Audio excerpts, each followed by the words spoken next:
Zillow leads don't work. Zillow leads do not work. Have you ever heard that? I know I've heard that. Third-party leads don't work. I've heard that too. Whether it's Redfin, whether it's OpCity, whether it's Realty.com, Realty.com, whatever it is, relocation company, REOs, none of that stuff works, right? Well, I am here to show you how wrong that mindset is. And there is no person greater, no person better suited to talk about that than today's guest. For those of y'all that don't know, of course, I'm Tony King. I'm the designated broker for eXp Realty. I have the incredible pleasure, the incredible opportunity, and humbling honor to serve as the broker for eXp in Texas, and all 9,000, whatever it is at this point. It depends on what time it is. I think we're barreling very, very close to 10,000 agents at this point, but there can be only one number one. Only one number one. And that number one agent, as of like right now, again, is Monica Foster herself, Her Majesty, Monica Foster, as I call her. She's absolutely incredible, the number one agent at eXp. Her and Andrew Franklin, I know I've had Andrew on here. They go back and forth, again, depending on what time of day it is. But right now, as of today, she just left the closing, and she is the number one, has the number one team at eXp, let me clarify. So without further ado, I have Monica Foster as well as her Director of Operations, Mr. Christopher Dean. I got them both to come on and talk about third-party lead generations and what they're doing to absolutely rock and roll. I don't even know how many transactions have y'all put in, let's say 2022. Do you even know, or did you just stop counting once you hit over 1,000? Yeah, you just stop counting, right? Yeah, I don't know. That's a Chris question. I don't keep up with that anymore. So for anyone that does not know you all, let's take just a minute and introduce yourself, talk a little bit about your background, a little bit about your history, because I know inquiring minds want to know how they can get to know Monica Foster, but also strive. Everybody wants to be Monica Foster or a part of that group. Well, your words are very kind, Tony. I appreciate it. So I have been in this business 19 years. 12 of which I've held a broker's license. And I am a broker associate with eXp. I'm definitely not at the level you're at. My hat's off to you for what you do. I've had a team for probably, I think this is our 10th year. Chris looks like he's muted. I've had a team for 10 years, and in the past 2 years, we've gone from 6 agents to 28 agents. Wow. Yeah, I got my start in Dallas. I know that's where you are, Tony. And so I am a born and raised Dallas area girl. And then when I got married to Chris, he sprung it on me that we were moving to Houston because he took a position with NASA, one of their contracting firms. And so I had to start my business over, and did so with the world of online leads. Awesome. And I see all the stuff behind you. The social proof and credibility is right behind you. So we don't need to get into that. Chris, let's have you introduce yourself here for a bit.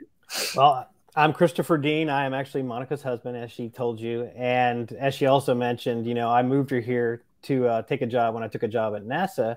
Computer engineering is my background. So we did that when we got here, and we started over, and she can talk about how she was kind of in Google initially, and that kind of propped us up. But for me, I was doing with my background a little bit with the business website, tweaking things. And then as time went on, and as we got into Zillow in 2014 and more leads, I was doing more and more things, carrying 2 laptops around everywhere I went. And in 2018, January, I retired from NASA to basically do the operations side of the business full time. And then we were there when we went from 6 to 28 virtually in a weekend. When we got on Flex in April 2021. Yeah, that was crazy. But we fortunately had a downline to pull from real quickly, so that made it easier. But that's kind of my general story right now. I kind of focus on strategic and tactical decisions, and doing, like I said, the operation side. We have now a lead TC and a lead ISA, and they run those departments, so I stepped out of those. Awesome. And with the amount of success that you all have had, it sounds like you attribute a lot of that, especially when you're starting over, to online lead generation. Is that correct? So, and yeah, go ahead. So, and I'm in that very same vein. I heard when I got here. Yeah. So my wife and I moved here from the Detroit area Now, seems like 100 years ago. But when we first got here, again, we're in real estate up in Detroit area. You don't have to watch too much news to know that real estate's not popping up there, or at least it wasn't when we moved away. And we looked and said, man, if real estate's not popping up here, where is real estate popping? We see where everyone's moving away from. Where's everyone moving to? And of course, Texas, there's like 3 out of 5. And you look at the top 10, Texas towns are usually in that. Got 3 towns that are in there. So Dallas is usually there. Houston's usually there. And so in Austin. So what we decided to do was move to Texas, and we did so. And of course, that completely had to start our real estate business over again. And I was able to use a lot of online, I was using Tiger Leads at one point. I don't know if that's still a thing, but, I'll let y'all talk something about that.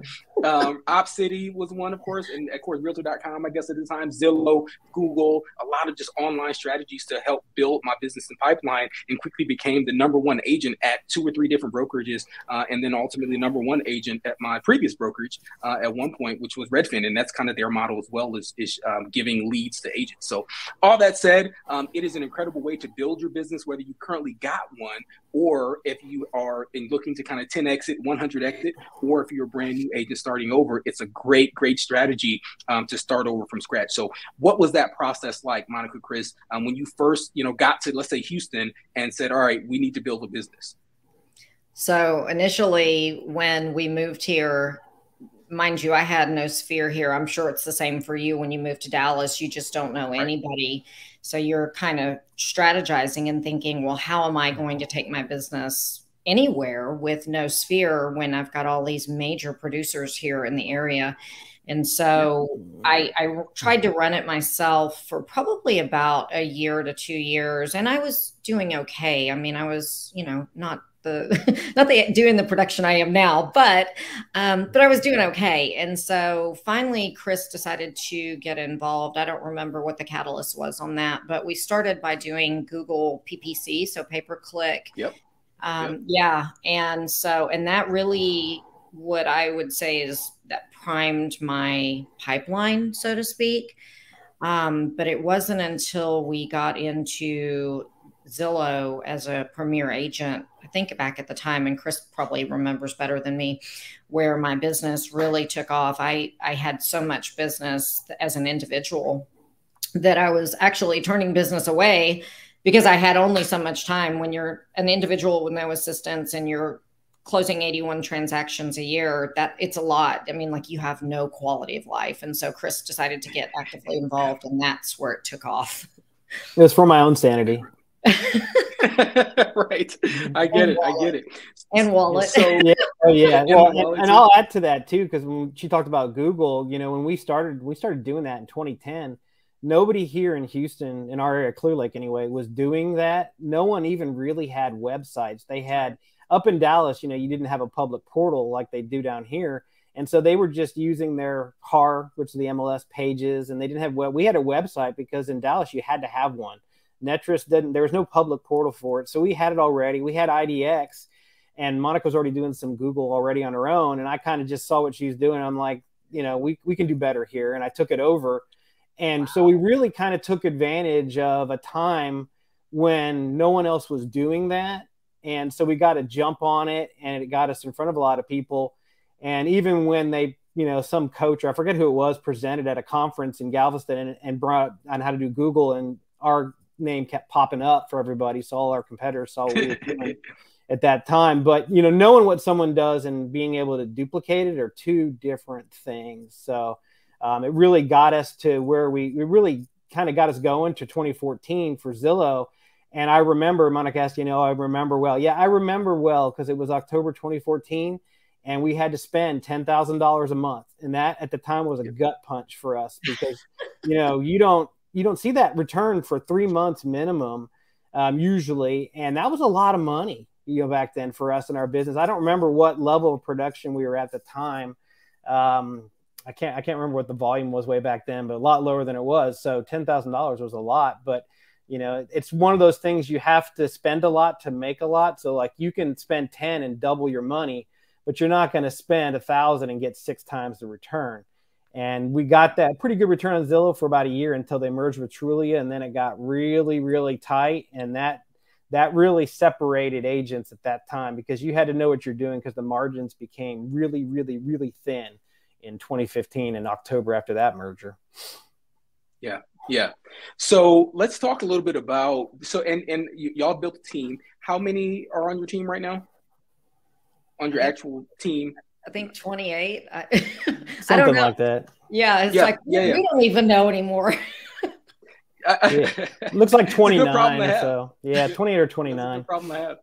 Yeah, and I just looked y'all up as well, kind of while Chris was chatting there. That y'all have done over 1,400 transactions last year. Over 1,400 transactions.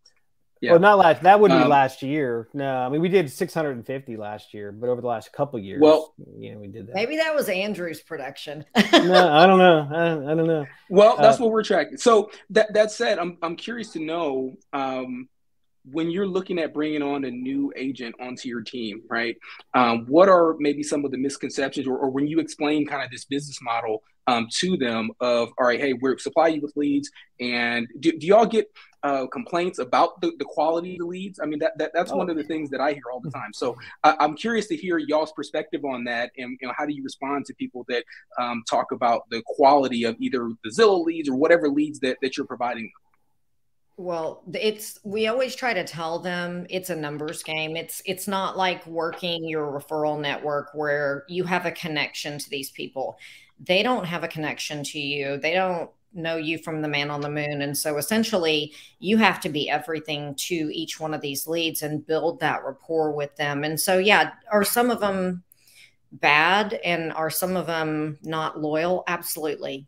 But again, we always try to just tell them, it's a numbers game. You're not going to convert every one of these. We try with our ISAs to do the handoff and have the initial conversion, but obviously it's up to the agent to take it from there and use our systems to convert these people even further and get them loyal, or sticky, as Chris likes to call it. And Chris might have some more insight on that as well. Well, yeah, I mean, it's not untrue, especially if you've never worked them before and you're used to work in your own sphere. It's a little different mindset, but I can tell you that some of those become very loyal referral partners too. You just have to separate the wheat from the chaff on there. And, the biggest issue that we see with agents, even new ones really, is they look at the split and they get very split sensitive. So, an agent will make, let's say, $3,000 on a transaction, and if they're the only one on it, they're happier than anything to make that $3,000. But if they see the total commission with, let's say, 6, then all of a sudden they've got an issue with it, and it's they struggle with what you get for that other side, that split, which is not just the lead itself, but for us, there's the ISAs that convert the leads, the TCs that help you get to closing. We have a team coach and trainer that helps you along the way that I actually pay out of my side. We have an entire set of systems, process, and automation to help you as the agent focus on what you're really good at, which is negotiating and getting that client to closing. So you don't have to worry about all the paperwork and all the other stuff. And there's a whole leadership aspect to it as well. Like for Flex, for example, we wouldn't be in it if it wasn't for the things that we've done over the last 7 years now to get us to this point. So those all have value. So you have to get the agent to understand the value proposition of the team. And I think sometimes they just don't know, or if they came from a team where the team leader didn't really do anything for them, but took a split, and it's like a bad relationship. And you just tell them, look, don't let your previous bad relationship ruin your new one. So that's kind of what we struggle with sometimes. But for the most part, agents who are worried about that come in, they get in our trial program, which we can talk about if you want, but we don't need to, but you know all about it, Tony, now.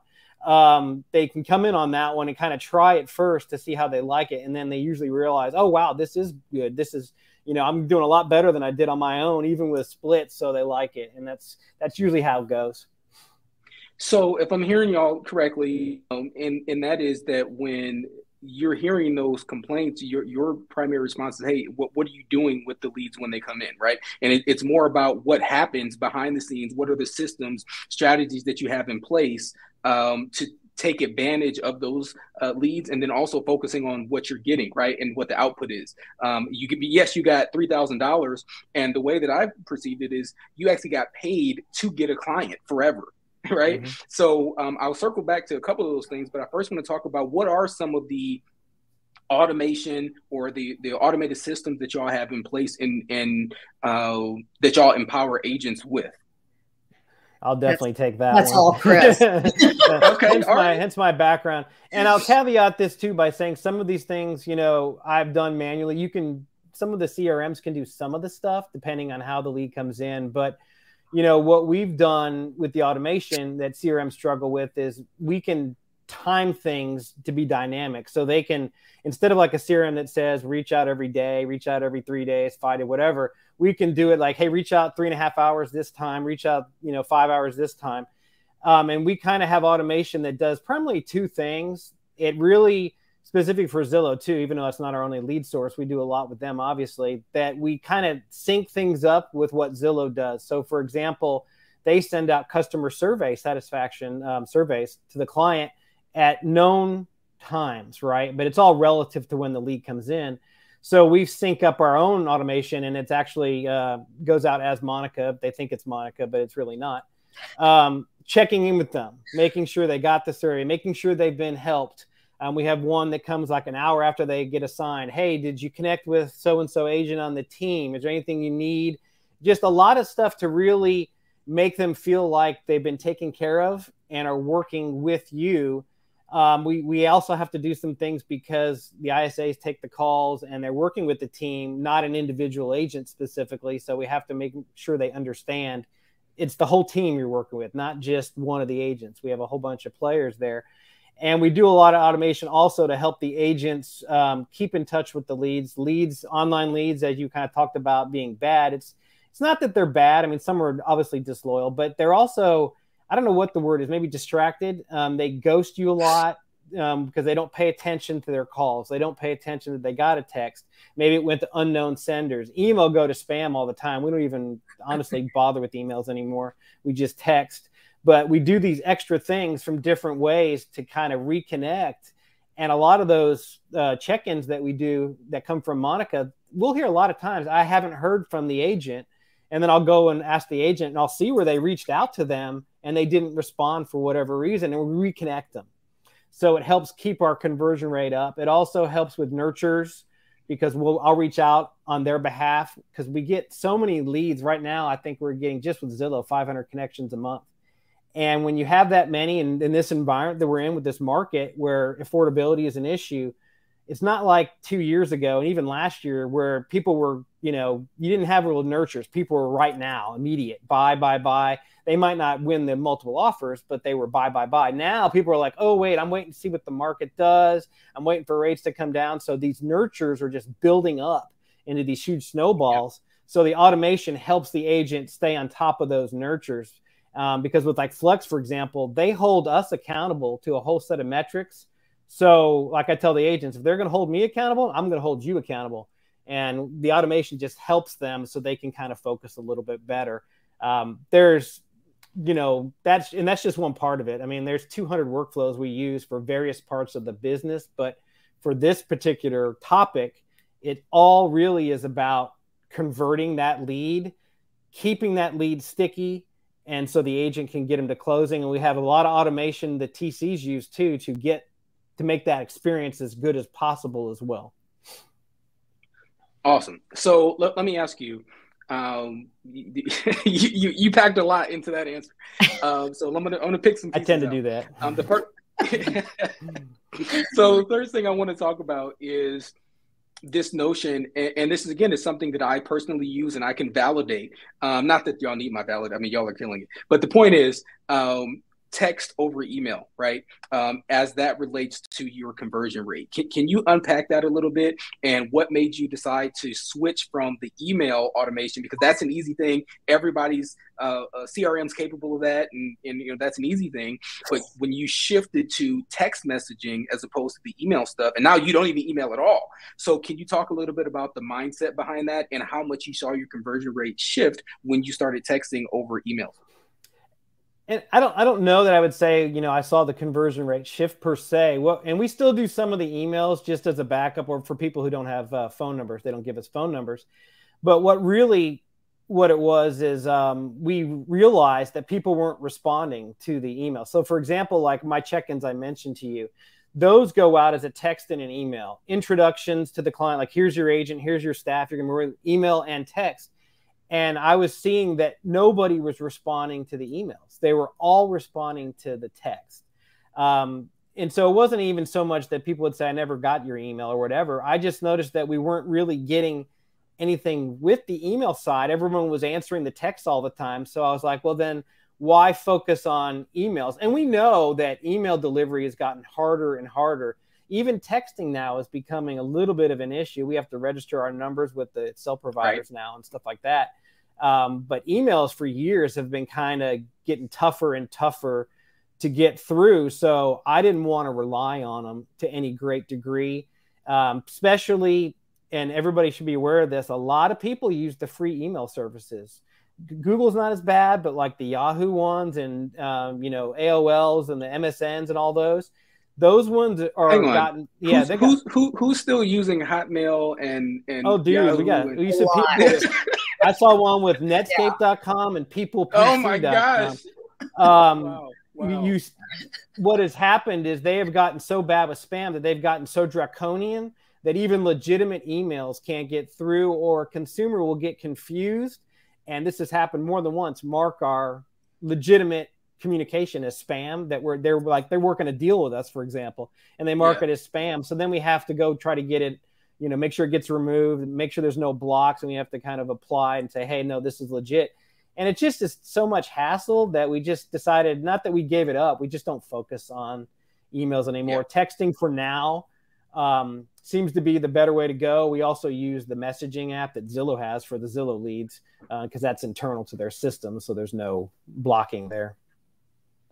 So, I want to, of course, put my broker hat on for just a moment and make sure, right, that we're all TCPA compliant. I'm glad to hear that you have ISAs actually in place that are doing this stuff, and that we're remaining TCPA compliant, and we're not, and we're checking and registering numbers and checking against, you know, the do not call registries and all that kind of stuff. Make sure you're checking those boxes, because you don't want to get jammed up in one of these huge lawsuits like the one that just came through. Oh yeah. So, well, the good news, Tony, is we don't use those systems to cold call or cold text anybody. Right. Those are only used for communication that, you know, we already got the lead, especially, or they hand it off to us with a phone call. So we make sure it's always like what we would call transactional communication versus your typical advertising where you just blanketly text people. And I would never want to do that anyway. And same with emails. We don't do it either, because once you get on those blacklists, it's very hard to get off of them. Exactly and so true. we would never want to use our day-to-day email accounts that we conduct business with to spam anybody, because the risk is just too high. And I think your point is well taken, because a lot of agents assume they just go in and go, oh, well, this is what Fellow Boss or KV Core told me to do this campaign, and they throw their entire database on it, even if it's not even realtors that are in there, or some are, and it's meant for a client, and they don't think about what they're doing, and they just blindly shotgun stuff. And that's where the problems can come in, for sure. And so to you, Monica, and we talked a lot about how to get the leads in the door, right, with Zillow, and kind of starting that communication process via text message. Well, for one, I guess two-part question. Firstly, what are we saying in those text messages to start that relationship? And then, you know, at what point, once we actually get a hold of that person, we meet that person at the house, or if you're doing a buyer consultation, seller consultation, whatever that is, what's your strategies or your chief strategies for building that relationship, building rapport, and converting them into an actual legitimate buyer or seller? So, true confession, I don't work these online leads. So I'm just going to be very upfront with you. You might, if it's a seller or something, you might get some. Well, I'm talking like the Zillow Flex buyers and things like that, that we have to do the automation. I mean, I work people, leads that come in through our website or a Zillow seller. But it's a little bit different, because I don't have to work as hard to try to convert, because obviously the sellers, they came there with intention of speaking to me or one of the agents that I assign, in comparison to the buyers that, again, they see it's Monica Foster team. They see we have all these reviews, but they don't really care if they get Monica Foster the team or, again, whoever, the listing agent. And so it's a little bit different for the team in their conversion and how they have to interact with these people. And we tell them to not just to text and email. I mean, we really want them to text, email, and call, because again, these people will ghost them. And I'm surprised. Zoom video. Yeah. Well, I was about to say, I'm surprised Chris hasn't touched on this, because we actually started having the team agents who are working these online buyer leads. We have them now doing a video, and they will send a video intro to the lead via text. And we found that we get a lot more interaction when we do that. So these people are not necessarily ghosting the agent as they would with a text. It's easy to ignore a text, but when you see a person's face and you're like, oh, well, this is a live person, it's not just a bot or something. So yeah, I mean, it's a little harder for me to speak to that than the team agents would be able to. You could speak to like the rapport building on an appointment, but not the intro part. Yeah. Rapport building is rapport building. Yeah. We'll come to that, but I want to unpack kind of what you just said, because I think it's profound. And this notion of setting up a Zoom call. So Chris, or maybe you can speak to this. Once the lead comes in, what is the dynamic of that conversation? Right? Is it an introduction and then you drop a Zoom link, or what does that look like? It does vary. Oh, go ahead. Well, they get an intro text. So the ISA that does the handoff is going to put them on a group text with the lead. That's the first step. Oh, it's a handoff.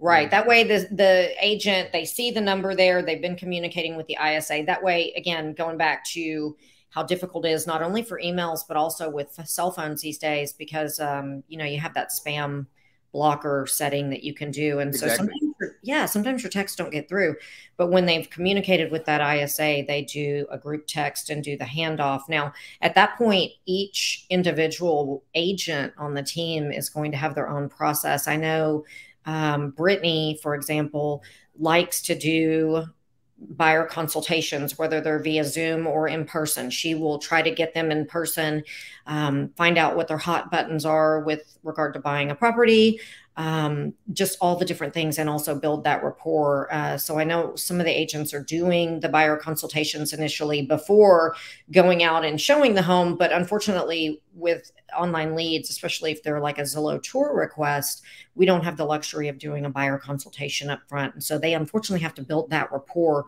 while they are at that property. That is the first meeting, and that's where they've got to seal the deal with this lead. So, and Chris may have some insight on that too, something different. Just a little, because it depends. Like most of the leads we get now are a direct phone call handoff, whether it's Realtor.com VIP that does it now or Zillow Flex.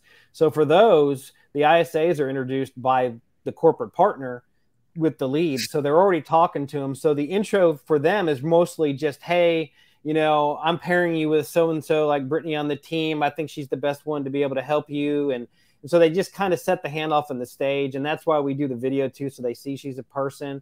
And we encourage them to have, at a minimum, a call, but we really want them to meet the client as soon as possible. If they can't do it, then a Zoom, FaceTime, a consult, whatever, because the sooner you can get face-to-face with them, the more sticky, as I like to say, they will be. If you're just texting with them or emailing is even worse, they can ghost you or go to another agent much easier than if they've already met you. Obviously, there are exceptions. If they have somebody's cousin who's a realtor or a family friend, it doesn't matter what you do there. But in general, that's what we try to push them to. Now, we do have some regular Realtor.com connections that are just thrown over the wall at us, and we have some other systems that try to convert those, and the ISAs may call them too. So depending on how those come in, we have a different kind of handoff. But we have a Chris Foster, and it's not me, but it's a joke because it's KRIS, and I answered to the last name Foster a lot, that actually will convert them via text. And so when that happens, we do a handoff from Chris Foster to the agent, usually via Monica or somebody else. So we have different ways to do it depending on who it is, but they're never, usually if it's one of those, it's kind of like, hey, I saw you were looking at Realtor.com or whatever at properties, is this the area you're looking at? That kind of typical, you can go find scripts everywhere on how that conversion works, that they do just to kind of build that, because those leads and even some of the connection calls we get, they don't know they're getting us per se. they're usually most of the time coming in on a property inquiry. They want to see it, or they want to connect to an agent and ask questions. We don't even really get anymore the direct connects that we used to, where they went to our profile, said, oh, I want to call her. Some of that's, just the way Zillow set up their mechanism, because they want to encourage those connection calls. But buyers now are finding agents because of properties. We do have Google ads that run that set, that people looking for a realtor, and we get those, and sellers especially, as Monica alluded to. But the buyers are a little different in that regard. So the scripts, have to vary a little bit. I love it. And I'd love this idea of, sending a Zoom, because there's no one else that's doing that, right? Out of all the agents that they may reach out, and to your point, they may be reaching out to multiple agents. So, one of the things that what's going to make you stand out? Why should they choose to do business with you? And to your other point, in many cases, when you're meeting them at the property on those ones, like if it's a tour request or some sort of thing, and you're first meeting them is at the actual property, and maybe they do have an agent, or they have, a cousin or sister-in-law or whatever that sells houses, and they're planning to do business with that people, that's still an opportunity to hone your craft and stand out, and kind of steal that person, right? Because they called you, right? Yeah. So don't just kind of give up on that. We don't. How do you? Yeah, exactly. No, for sure.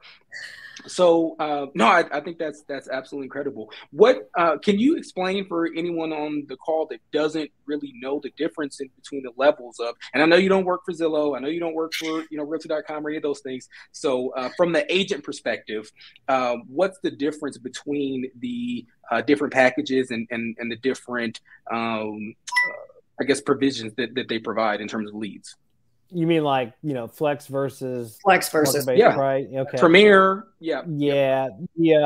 There's really, in terms of online leads, unless you're talking about like the home lights and some like those, the kind of the second tier middleman guys, the top ones are really just Zillow and Realtor.com right now. Homes.com used to be, but they're kind of faded away.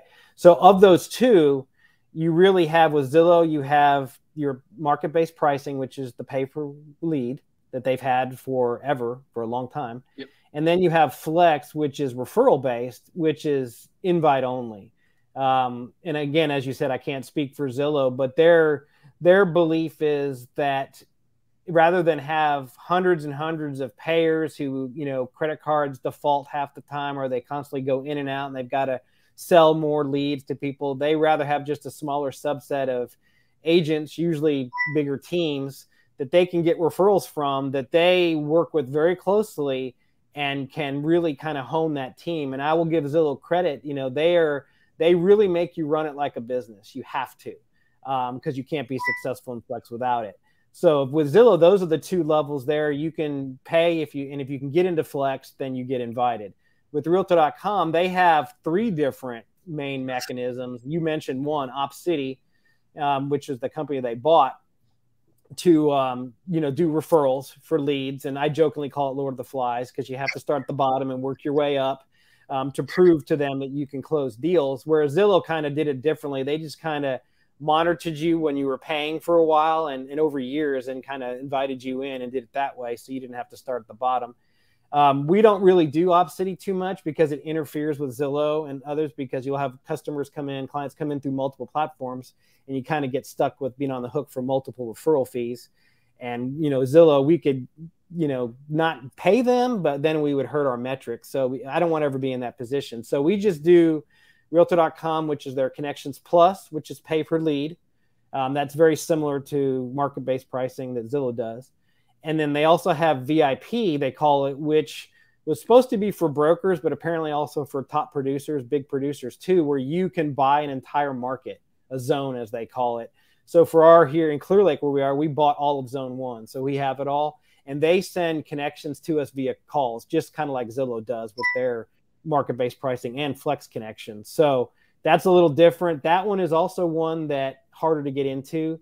You have to kind of be at a level that they, will kind of not so much invite you per se, because you are paying and they'll take you, but it would be tough for an individual agent. It would be tough to go in and buy 100% of zone 1, for example. And I don't know how low they'll go in shares there. So those are the layout there. And then you have Google, of course. Anyone can do that.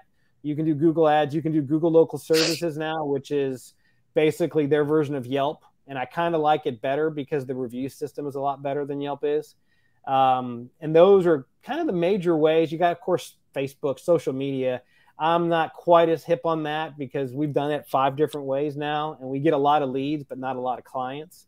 But it is free unless you want to pay for Facebook ads anyway. It's easier for agents to do that sort of stuff and kind of get in front of people on that platform.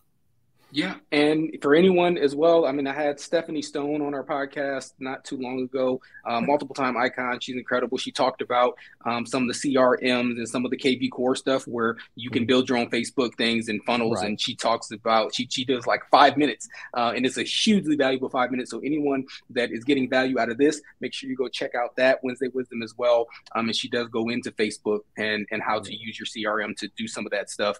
And, she got thousands and thousands of leads. And dozens and dozens and dozens of or hundreds of conversions. So that's incredible. One thing that you hadn't mentioned, I think we talked about a little bit earlier, is revenues for any of the EXP agents that are here. Do you want to kind of talk about some of the? Are you getting leads from that as well? From Revenos, Affinity, REO. Yeah. We've gotten a few. Affinity, we're not actively right. Yeah. We do not. We're not doing Make It Rain. We are. I'm on Express Offers and the Reload leads. We don't really get them. It's a little more challenging when you have a team to have to pay the fee, obviously, that is involved to be part of the Revenos suite. But I know people in our downline or in my group are doing it and they do get leads on it. And so again, it's a great way to just kind of prop up your business, especially if someone's not a new agent. I don't know that they'll take a brand new agent, but an agent who has some experience. It's a great way to kind of offset what you're doing and add, or I could rather complement would be a better word, what you're doing. So, I mean, it's a great thing that EXP rolled out with that whole Revenos suite. I agree. For an individual agent, it's really very useful for them because, to be quite honest, at the level we're at with the online leads, it's almost like a rigged game. You have to have, enough money and enough system, process, and team to really convert those. So it's harder for an individual agent to play in that world. But with Revenos and things like that, you can very easily, get an Express Offers lead and get a listing, or get a Reload deal and close that deal, or use Make It Rain, whether it's KV Core or whatever, and get a Google lead, So those are just much easier for the individual agent. So it's a nice continuum that we have of lead generation, from very simple social media to paying for pay-per-click or paying for ads, and then getting corporate partners like Revenos with Reload and Express Offers leads. And then you get to where we are, where we have big corporate partners that we're referral partners with as well. So that's the whole gamut of lead generation, online lead generation anyway. So, and as we talk about online lead generation, as y'all have been on this roller coaster, and not really roller coaster, just a straight upward trajectory, more like it, like a mountain climb. And as y'all have been on this journey, what's the number one, I guess, or the biggest lesson that you all have learned in building this incredible real estate business in such a short period of time? Again, I'm talking about since Houston, right? But what would you say is the number one lesson that y'all have learned? I'll take that from each of you. Oh, I'll let Chris go first on that. I'm afraid she was going to say that. He's in charge of the online world, not me. Yeah. There's a lot of answers to that question. And as you probably realize already, I can do long-winded answers.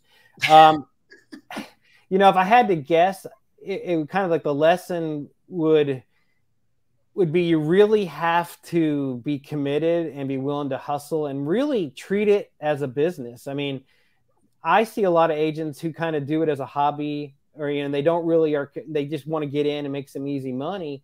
And with online leads, that's a different ball game. You have to have some money in it, especially as an individual agent, whether you're paying a split or you're paying for yourself, you have skin in the game.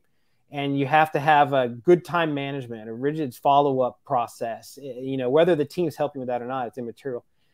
You just, it's a different, and that's what we've learned is a lot of agents don't necessarily do well with online leads, especially the ones who, you know, got into real estate because they wanted to have their own schedule. When you get in online leads, you realize the consumer controls your schedule. Yeah, you don't. That's right. And so you have some flexibility. That's true. But it's not like you can just check out for a weekend, or we see agents go on vacation and check out for a week.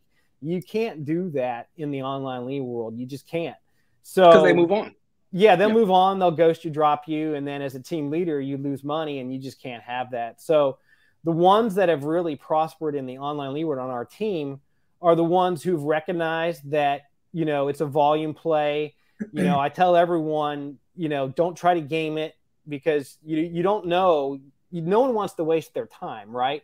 But the problem is you don't know where that time's going to be wasted. We've had $1 million deals die at the closing table, and we've had 100K deals close and refer 3 or 4 people to us, you know, or ones that we thought couldn't qualify and we gave them to another agent and that agent closed them. So you just never know which one's going to be good or not. And so don't try to game it. Don't try to judge. Work every lead as though it's viable and is just as important as any other, and let it all come out in the wash. And the agents who have prospered have followed that and realized that that's the way it is. And you just have to, you know, don't hate the player, hate the game, right? You know, you just have to you kind of have to go with that. That's the game we're playing. And that's the one thing I've realized over the years. And that's why a lot of agents don't do well with the online leads. Awesome. Monica, how about you? Biggest lesson on this journey? Well, and I don't know that it's necessarily a lesson that we learned, but it's just something that we see time and again. And Chris kind of touched on this earlier, is that don't expect to drop $1,000 a month into Zillow Premier Agent and just be raking in the leads. It's not going to happen. It's really, you know, again, to even play in the world of Zillow and Realtor.com. And this is really important for newer agents, because you don't have a lot of money generally when you're a new agent. Don't think that. And I think this is where the misconception comes in, that Zillow's evil, because these people do come in and they say, oh, well, I'm going to spend $1,000, which $1,000 is a lot of money, but not in the world of online leads. It's not. And so you can't come in and expect to get this ROI that's just going to be amazing. You probably be lucky if you get a lead every 6 months at $1,000 a month pay into Zillow. So that's the biggest thing, I think, that people need expectation setting, right? And expectation alignment. It's not as if in whatever, you know, lead generation platform you're on, it's not a vending machine, right? Where you put in, you know, $100 bill and it kicks out $1,000 bill. You know, if they find that vending machine, I'm looking for it by all means, send it my way. But that it don't work like that, right? It actually it requires work, requires effort, it requires seasoning. It requires you to actually get out there and hustle and fight for it. So, and I'll add Tony to what she said about Zillow being evil too, because, you know, you hear that a lot over the years, and or I shouldn't even say Zillow, online leads. You know, people look down on online leads, and what we like to say, 2 things I'll say about that. One, that they're referral partners, just like agent to agent referrals or a friend of yours referring. They're just corporate level referral partners. They're just a different kind of partner. That's all. You know, we've had referrals from past clients who were tough leads to work with. Monica can tell you about those. It doesn't really matter. They're just a different kind of partner.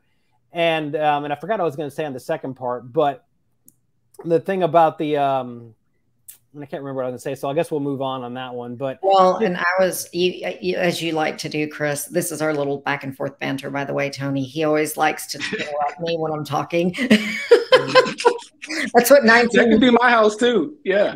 Yeah, that's 19 years together. So, you know, and it's working. Right. Yes, it does. It does. But we're very opposite. And so, you know, like he says, I work in the business, he works on the business. But going back to the other thing is just again, and Chris alluded to this, is that people really have to run it like a business. If you're going to go and play in the world of online leads and pay money, you better be sure that you're tracking what you're spending, what you're making. You can't just go dump a bunch of money in something and hope it works out for you. Because at the end of the day, if you don't know your outlay of cash versus what's coming in, you're going to be in a world of trouble very quickly. And so I think that, again, it's make sure that you understand how to track the ROI. I don't, it's not that I don't understand it, I just choose not to. So that's where Chris comes in. And so if you're not going to do it yourself, make sure you have a Chris available so that they can track it for you. Well, and I'll add to that, because that's a general team thing. That's what I remember what I was going to say is, you know, you hear a lot about teaching people to fish, which is good. But the thing about the team, and it really is important with online leads, is we don't teach you to fish. We give you the fish. We teach you how to cook it, you know, and that's important, especially for newer agents who don't, you know how to do any of that. It's one thing to get, and we kind of talked about this offline, Tony, it's one thing to get the lead, but you got to be able to convert it too. So I like the agents to focus on what they're good at and not try to worry about conversion as much, you know, up front, and not worry about paperwork and all other stuff. So we just, you know, the team does that for them. And with online leads, that's where that team structure really comes into play and really helps them cook that fish. So it's not that Zillow is evil. It's just, you know, it's a different kind of fish, and we're giving it to you and saying, here's how you cook it. It's just you cook it differently than somebody's friend who gives you a referral or a past client. That's exactly it. And, you know, a lot of times when people look at these and agents look at it as, hey, this is cold lead generation, you know, and it really doesn't have to be. It's only cold until you warm it up. Right? Mm-hmm. So it's something, yeah, it was cold, but how long it remains cold is entirely up to you. So let me ask you, Chris or Monica, what is, I guess, maybe one productivity hack? We talked about running it like a business, okay? And I love that mentality behind it. It's not a hobby. It's not, you know, if you're going to actually treat it like a business, you have to run it like a business and think of it as a business. So, and with business comes productivity, and with productivity comes, you know, leverage. So let me ask you both, what are maybe some productivity hacks, or one productivity hack that you would give to either a new agent or an agent that's looking to level up? I don't know that I have, I mean, this is going to sound bad. I'm sorry, but I don't know that I have. Bring it. I don't know that I have any productivity hacks. I mean, like, no, listen, I've just done this so long and just built it from ground zero that I don't even, I'd have to look back and say, well, what did I do back in the day? My whole thing, and I tell this to everybody that I talk to, and I mentor agents outside of EXP, not obviously for a fee, but just help them grow their business, is, you know, again, you just have to, I just always tell people, I don't necessarily need a productivity hack. I just have to be consistent in my daily habits. And so that's what I've done for years. And so that's kind of helped me scale to the level that I have every year, is just, again, have those habits and be consistent about it. Because when something is a habit and you are consistent about it, it just becomes part of your daily life where you don't even have to think about it anymore. You just do it. And it's part of the routine. And so I know that's kind of a lame one, but honestly, it's no, it is not a lame one. I'm waiting for you to stop talking. So I don't know. So I'm like, that's not lame. I can talk a lot. Yeah. Yeah. Well, and that's not lame. No, you have to unpack that for us. So what are these habits, these consistent habits that you recommend every single day on autopilot, and that you focus on for productivity? Well, or for results? Listen, it's not even necessarily about things that tie into the real estate world. It's just, again, whatever you're going to do on a daily basis, do it. So my routine initially, several years ago, more than a decade ago, became, okay, and I tell everybody this, and it's lame. I'm just a boring person in my. Stop saying that. I really am. I am boring. Meanwhile, she's doing 600-700 deals. You know, whatever. I'm so lame. I'm boring. But again, it's just, I told myself, okay, especially back when it was just me as a solo agent, no assistants, no anything, the level of emails and phone calls and everything that you get on a daily basis, how do you prioritize and do, you know, the things you need to do without getting bogged down in one or the other? And so again, I just told myself, okay, I'm going to wake up at 5:30 in the morning. I'm going to drink some pre-workout to get my brain and body going. Okay. And then I'm going to check email while I'm doing that. I'll pull Chris off his computer. We'll go work out. So it's habits like that. Like even again, I'm very big in health, because I think if you don't have your health, you can't give to others if you're not giving to yourself. And so, again, this is all part of my daily routine, where I schedule my workouts, make Chris get off his computer and stop working, and we work out together. And then I come down and I eat breakfast, and I keep checking email, and I don't start answering texts then, because it's kind of early in the morning and you might make somebody mad.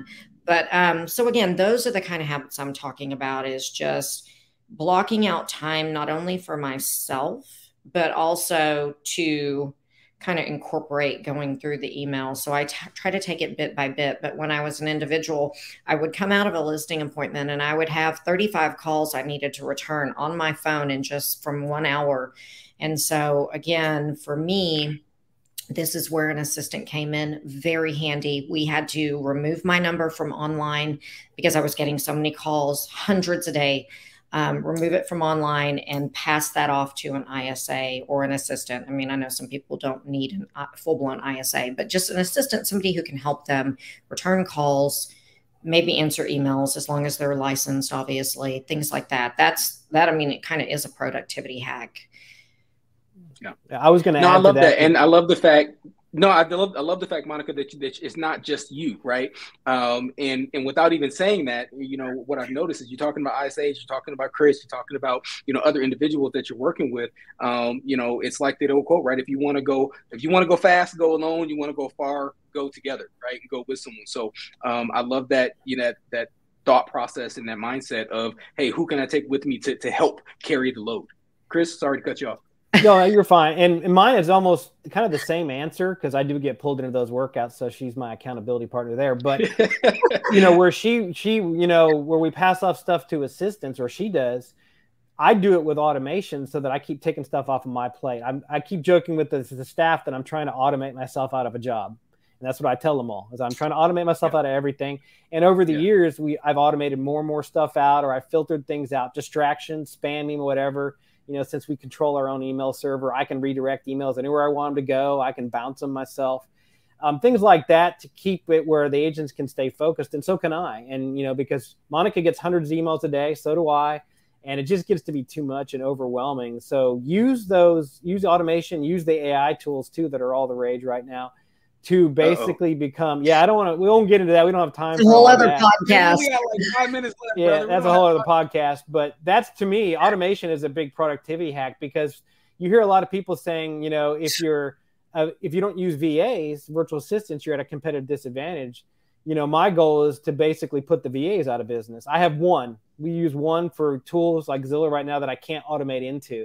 But that's all we have, is one. Everything else is done by bots and automated workflows. So that is our productivity. It allows us to scale our business without having too much heartburn. So like, I can add an agent to the team very easily and get them going without any real trouble. Our only real scalability thing we get is like if we got too many lead calls and I needed another ISA, let's say, or maybe we closed too many deals, I need to bring another TC on.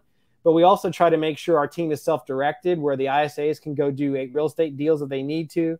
Some of the TCs are licensed, so they can go do a deal as well, and they can back each other up. So I can move them around as needed where I need people and where I don't. So no one's sitting there with idle hands. So that's kind of what it is. That goes back to your point about running like a business. If you're going to run like a business, you have to be optimized. You have to be efficient. You have to be scalable. You have to be able to move people around, the right people in the right seats, all that stuff that you hear from so many different people. Otherwise, it just doesn't work real well. That's right. And it's about building that machine that builds the machine, right? Mm-hmm. And that machine is your real estate business. So you're focused on building that machine that continues to build. I love that. So parting thoughts as we get ready to wrap up here. And the last thing we'll talk about is just contact information, but parting thoughts. Let's go with you, Chris, and then Monica. What do you want everyone to know? Let's say to these new agents or the agents that are looking to level up and be like the #1 Monica Foster team. What's your parting thoughts? What's your words of advice, Chris? Well, to be honest, and this sounds self-serving, but I would say as a new agent, unless you already have a great sphere going in, get on a team. A team's going to provide you business and structure and all the knowledge you need to really grow your business. And like on ours, most agents don't leave the team because they like what we provide. And we have agents who are like, I don't want to do what you guys do.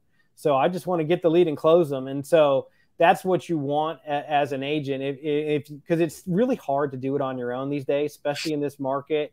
It's just things are stacked against you. So that would be my advice, is to really partner up, whether it's a mentor or on a team, to help grow your business. Don't try to do it alone unless you have some niche or some advantage already in place going in.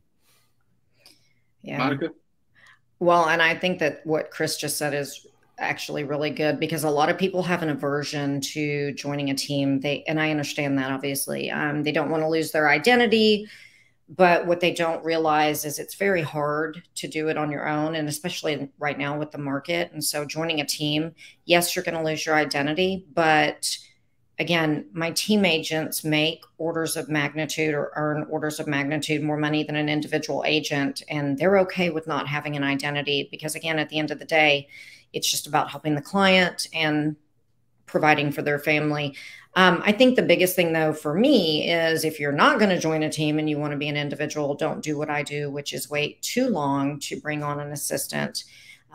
Because again, your quality of life will suffer. So that's my sage advice, is if you need to get an assistant, around the 25 to 40 transactions a year mark is probably where you should start looking at that. Don't be like me and go into 81 transactions a year and be working 16 and 17 hours a day, doing it all yourself, because you cannot be a one man or one woman show. So that's my token advice. Hashtag get help. Right. So I think that's how we sum it all up. Get help, whether it's on a team, whether it's a mentor, whether it's coaching, and you'd be surprised how much that comes up.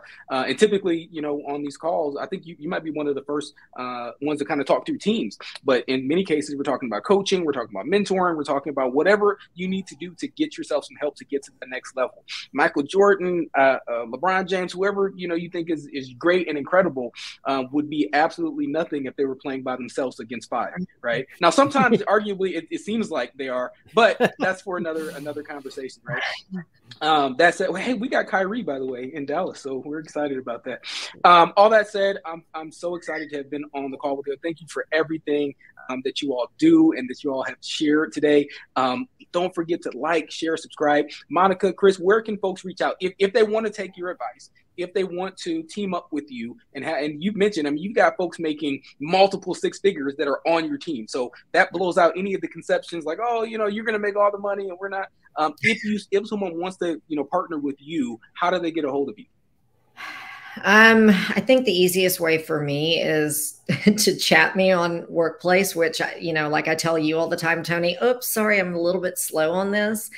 Just because it's not something, I don't go to Workplace chat every day. I'm so busy doing other things. But if you're with EXP, Workplace chat me. If you're on Facebook, send me a friend request.